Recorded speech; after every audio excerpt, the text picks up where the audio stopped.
share my mind and you don't die. This is the season 1, the episode 688 in the series How to Manifest Immortality.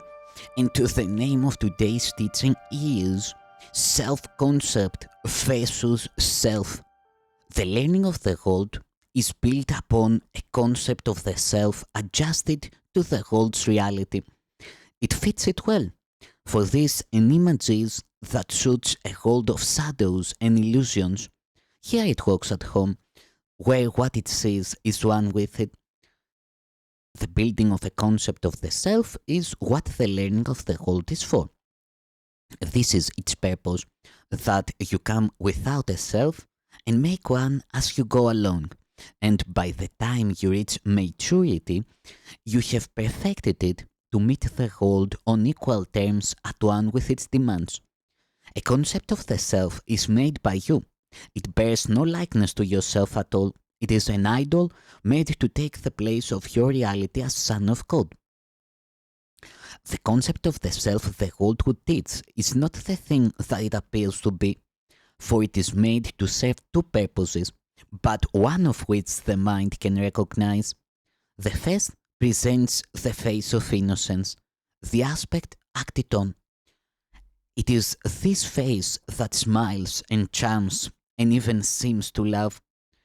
It searches for companions and it looks at times with pity on the suffering and sometimes offers solace. It believes that it is good within an evil world. This aspect can grow angry, for the world is wicked and unable to provide the love and shelter innocence deserves. And so, this face is wet with tears at the injustices the world accords to those who would be generous and good. This aspect never makes the first attack, but every day 100 little things make small assaults upon its innocence, provoking it to irritation and at last to open insult and abuse.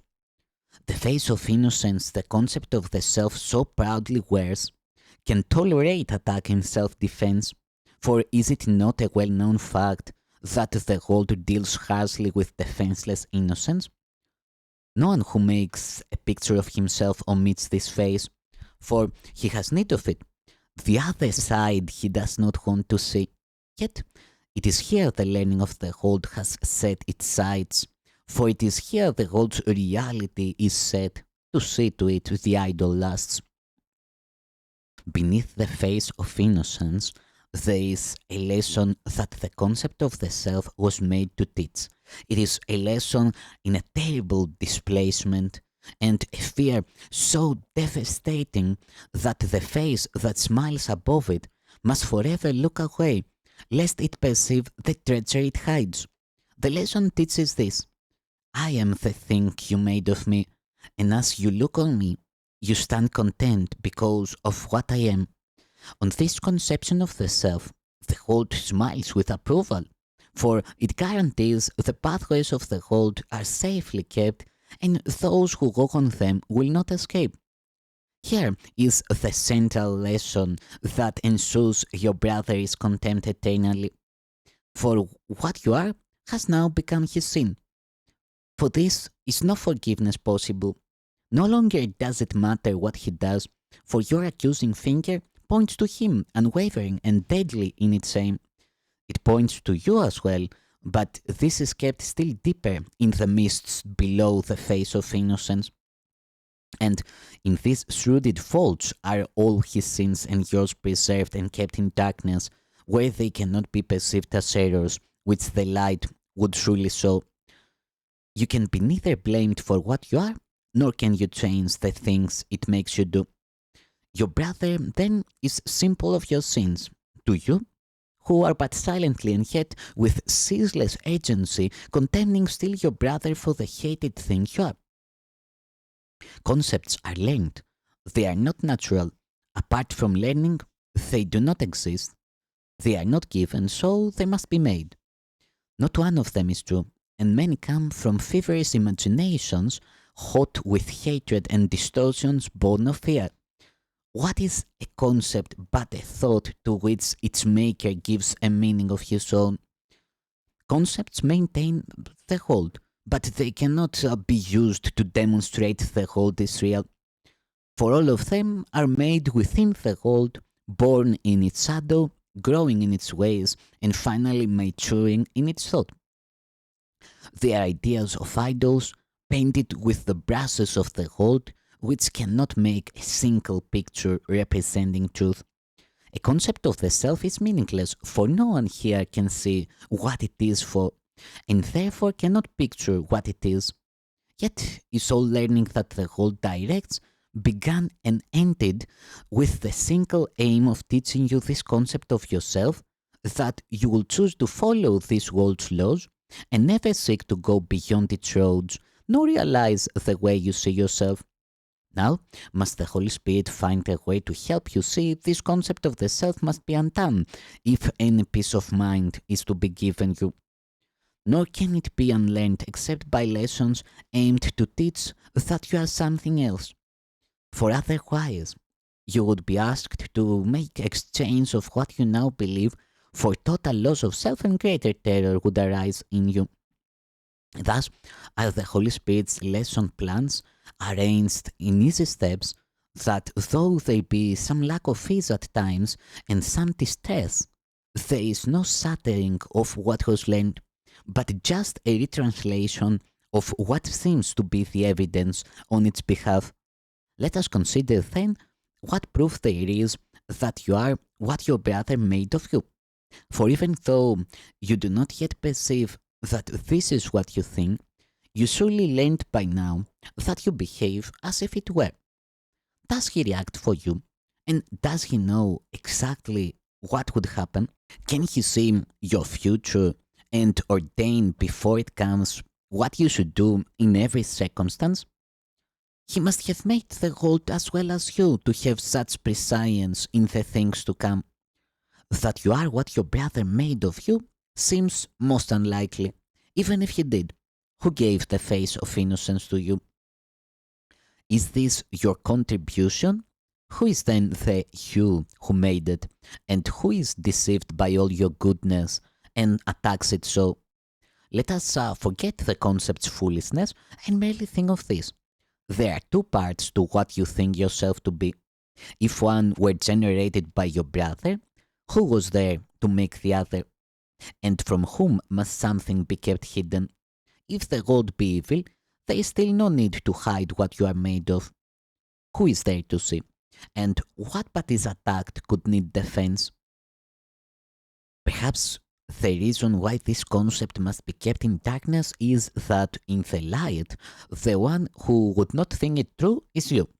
And what would happen to the world you see if all its underpinnings were removed?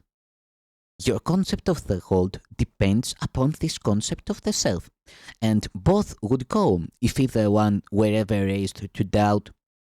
The Holy Spirit does not seek to throw you into panic, so he merely asks if just a little question might be raised. There are alternatives about the thing that you must be. You might, for instance, be the thing you chose to have your brother be.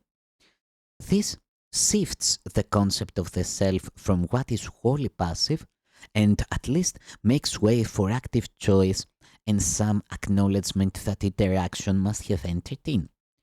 There is some understanding that you chose for both of you, and what he represents has meaning that was given it by you.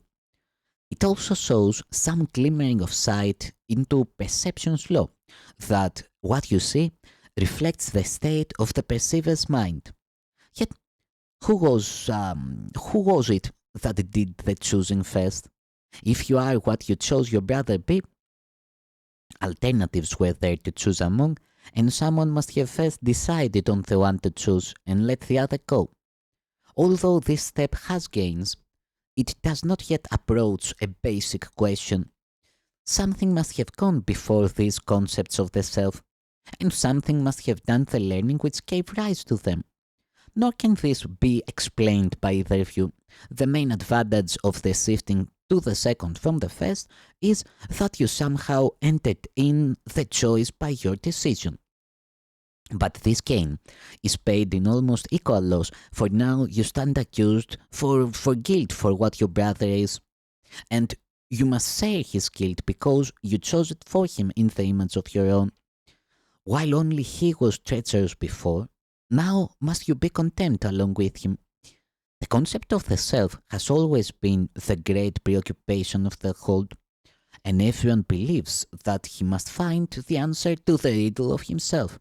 Salvation can be seen as nothing more than the escape from concepts. It does not concern itself with content of the mind, but with the simple statement that it thinks. And what can think has choice, and can be shown that different thoughts have different consequence.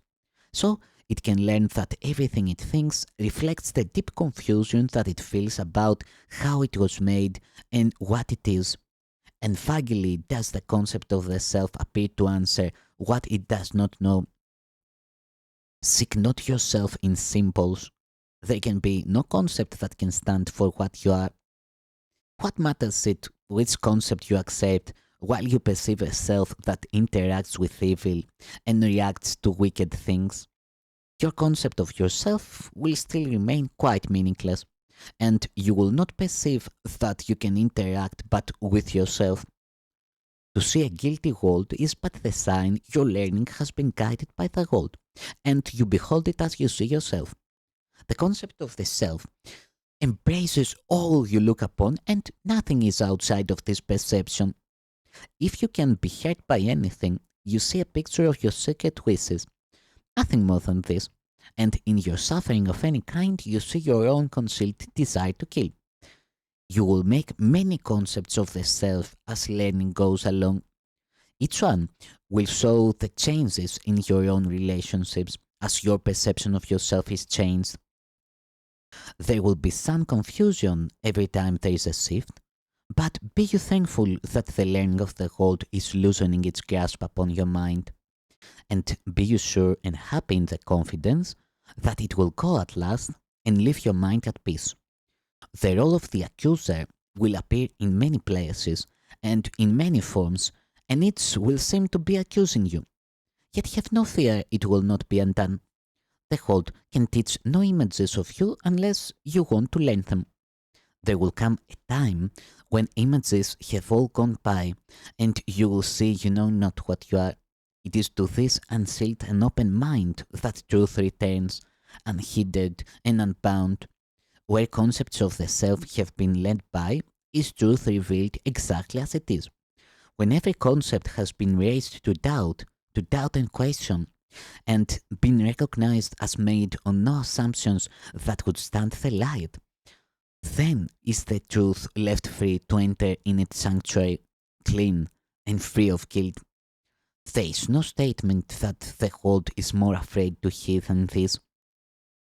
I do not know the thing I am, and therefore I do not know what I am doing, where I am, or how to look upon the world or on myself. Yet in this learning is salvation born, and what you are will tell you of itself.